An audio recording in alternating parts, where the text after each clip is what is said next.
Сәлеметсіздер ме? Сіздермен бірге кейіпкер Айдары. Және біздің бүгінгі кейіпкеріміз Береке гуманитарлық техникалық колледжінің бірінші курс студенті Лочи Раяна. Сәлеметсіз бе, Раяна? Сәлеметсіз бе? Раяна, енді көрермендерге түсінікті болу үшін өзіңіз туралы айтып берсеңіз. Менің аты-жөнім Лочи Раяна, жасым 16-да. Қазіргі таңда Қордай ауданында Береке гуманитарлық техникалық колледжінде мектепке дейінгі білім алу мамандығының бірінші курс студентімін. Ұлтым дүнген. Жалпы Раяна студент болғаннан кейін, жас болғаннан кейін, үнемі бір жаңа істермен айналысқың келетін шығар. Күнделікті өзіңнің уақытыңды қандай істерге арнайсың? Иә, қазір студент болған соң, менің ең басты жұмысым ол оқу, білім алу. Бір орында дамусыз қалғым келмейді. Үнемі ізденіс үстінде жүремін.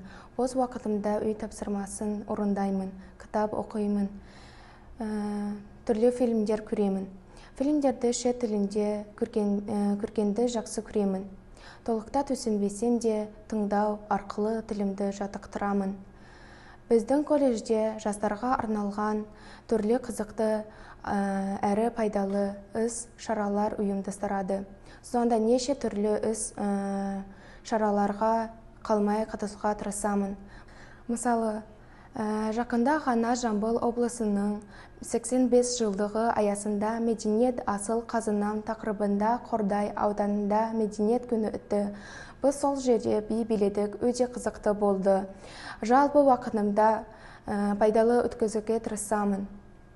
Раяна, енді қарап тұрсам, сіздің қазақ тіліндегі сөз саптауыңыз жақсы екен. Қазақ тілін қайдан үйреніп жүрсіз? Мен қазақ мектебінде білім алдым. Масаншы ауылында нөмірі 13-ші қазақ мектебінде оқыдым.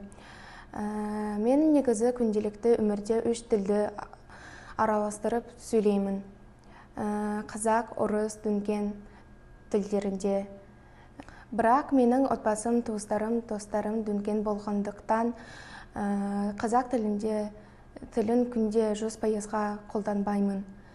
Ұмытып қалмай тілімді жаттықтыру үшін Қордай ауданындағы тілдерді оқыту орталығына биылдан бастап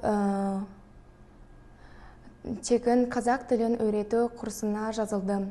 Колледжден кейін аптасына 3 рет курсқа қатысамын. Сабақты А1 деңгейінен бастадым.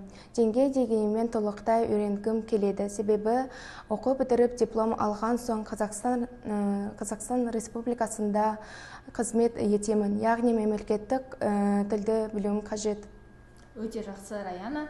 Енді болашаққа қандай жоспарыңыз бар алдағы осы 1-2 жылға? Оқуымды жақсы оқу, колледжді 5-ке бітіру, жоғары оқу орнына оқуға түсу. Рахмет, Раяна, бүгінгі сұхбатымызға уақытыңызды бөлгеніңіз үшін. Осымен біздің кейіпкер Айдары тәмам. Сау болыңыздар. Сау болыңыз.